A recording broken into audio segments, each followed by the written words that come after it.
Ernex Opticas, mis toimub? Nägemiskontroll, prillisalong ja lihvimisruumi ma näitan ka kohe, aga koridorisse siia saad jätta. Kui nägemiskontrolli, siis natukene edasi. Teen nägemiskontrolli sulle. Kui nägemiskontroll on tehtud, siis lähme vaatame, kas ägedaid kaitsekülle, optilisi või lihtsalt toredaid prilliraame. Valikut on. Sobitame siis ilusti raami, valime raami ja kolmandaks. Nii, kolmandaks ma näitan kohe.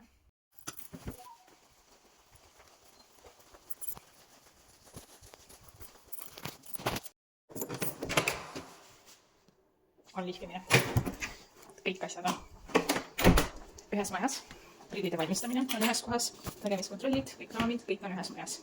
Ehk tõesti 10 minutiga saad prilli valmis. Ja, tule julgelt mulle külla. Kohtumiseni.